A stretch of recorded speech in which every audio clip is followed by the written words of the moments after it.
Alright, ladies and gentlemen, welcome back to another video and another episode of If Was a Trap Banger, which really is turning into more of a If Was Drill more often because I really am enjoying making these drill remixes. But today we're doing I Fall Apart by Post Malone. I'm really happy with how this one turned out. So without further ado, let's get into FL Studio and let's get into the breakdown. So here we are in the project. We are at 144 BPM and we're in the key of G sharp minor. I did use a sample for this beat.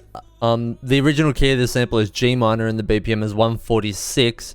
So both of those were very close to the actual project tempo that I wanted to be working in. So I think that's why it worked so well as it being a really good catchy sample. I've got two instances of this in the project. One which is the normal octave, and then I've also got a pitched up octave version for a little bit of variation. But this is what the sample sounds like.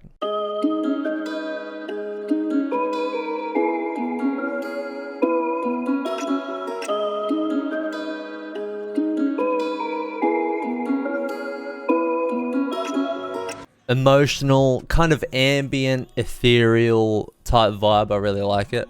For effects, I've just got a low cut, basic low cut, and reverb with this settings. I've been doing this very often. You turn the decay up, the low cut up, and a little bit of stereo separation. Really nice reverb. Try it out for yourselves. But yeah, super simple, super quick. Get that out of the way. Let's move on to the drums. So the first thing you'll hear during the intro after the sample is this God bass. And I believe this is an analog synth bass from Carl Beats Galaxy One Shot kit. I've used this in a couple of remixes and it's probably my favorite bass I use to this date. All it's doing is following the root notes. We pitched it down an octave because I find the fifth octave is a little bit too high pitched. So pitching that down an octave sounds nice and deep. But yeah, that along with the melody sounds like this.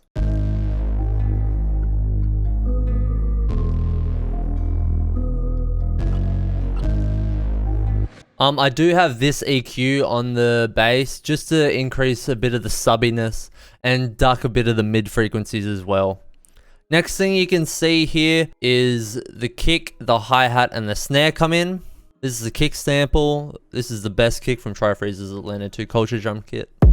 I've got the boost turned up quite a lot here, and it's soft clip in the mixer just so it's not, you know, in the red too much. And it's playing this basic pattern.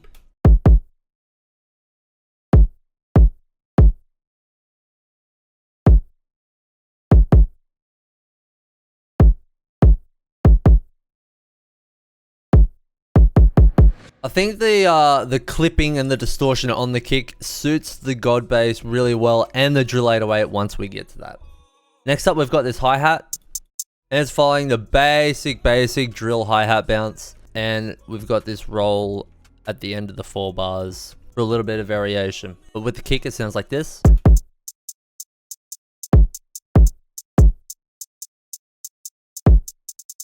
Super basic, but it does the job perfectly. Next, we've got this overused snare. It's following, again, the very basic drill snare pattern.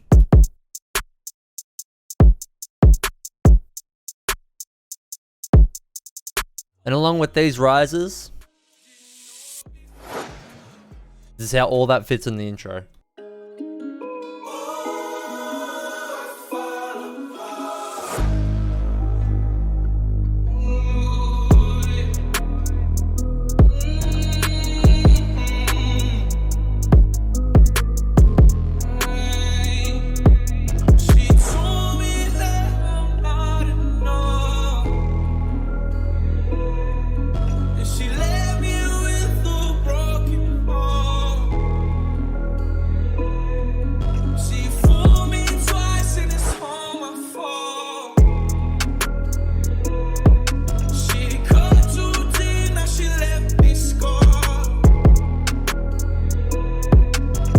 I really like how his vocals fit in the mix in this one, but there's two other things that you might have noticed. Here we've got this automation clip of the master stereo separation. I do this in a lot of my remixes and it adds a lot of dramatic effect from the intro to the hook or from the verse to the hook. Really widens the mix, especially when you put it in mono for those lower energy sections. As well as I've also got this counter snare. It pretty much hits before the main snare on every count.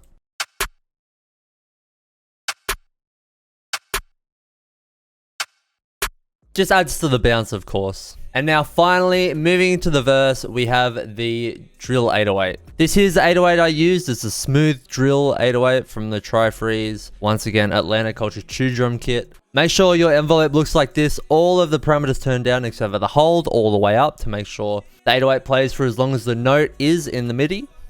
And it's also routed to the mixer with Decapitator on the dark drive preset.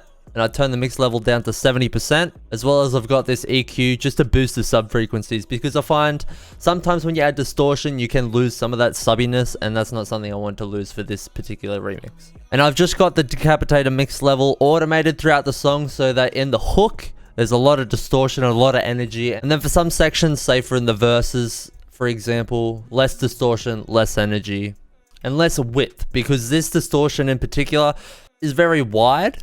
And in this particular case, it sounds really good. Now, you need to make sure when you're adding things that widen the sound, especially if you're dealing with sub instruments, you gotta make sure that that doesn't affect the low end, because you can encounter some phasing issues which can cancel out your sub frequencies and it'll sound terrible. But yeah, for the hook, this is the 808 pattern.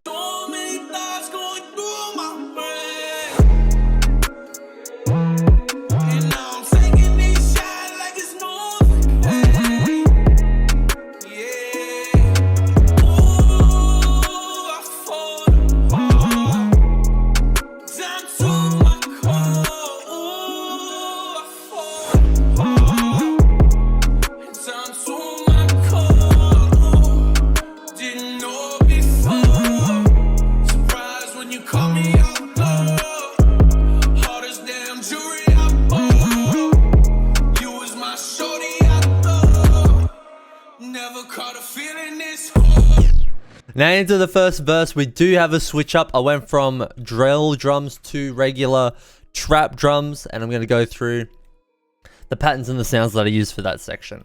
So as you just heard, I've got this study here. Basically, I've got the kick, the 808, and the open hat hitting on the 1 for 3 counts coming into the verse. And I've also got a tape stop effect on the master for that classic sound. I love how it drops, and I use it in a lot of my beats. But for the switch up, I use the same kick and the same hi-hat, just with different patterns. And I'll also introduce this clap. We're just playing this pattern. I decided to deviate a little bit from the traditional trap clap pattern. So it plays this rhythm. Pretty bouncy. It's kind of a fusion between drill and like an accent snare type vibe, but super fire nonetheless. I've got this perk. It just plays this pattern. Kind of like a bongo, and you'll hear that I've panned each of the notes from side to side, so it sort of has the Haas effect. Then I have this open hat. It hits on the traditional 808 bounce for trap every 2 bars, so it sounds like this.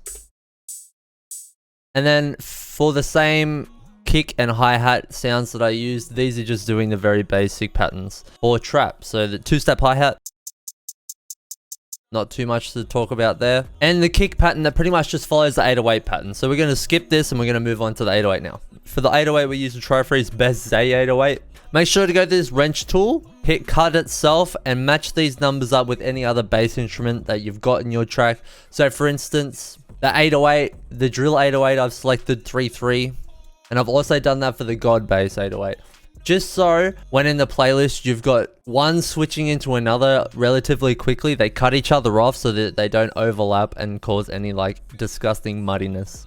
But the trap 808, pretty basic, follows the root notes. We've got a couple of reverse 808s in here for added bounce.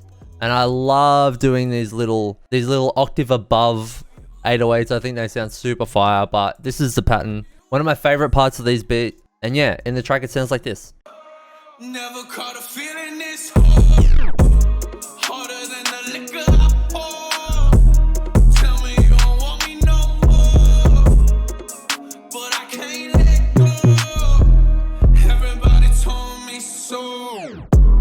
Feeling like I sold my soul. Back into drill. Devil in the form of a whore. Devil in the form of a whore. then it goes back into the hook. Then we have a bridge section, and then back into the final hook and an outro. But yeah, that's a super basic breakdown of the remix of I Fall Apart, which was into drill. But yeah, the full track, if you want to listen to it, will be in the description. Go check it out. One of my favorite remixes I've done. But yeah, if you like the video, subscribe if you want to see more content, hit the bell notification to be notified next time I post a video. That's gonna be it. Stay safe, stay healthy, and I'll catch you guys in the next video. And as always, I love you.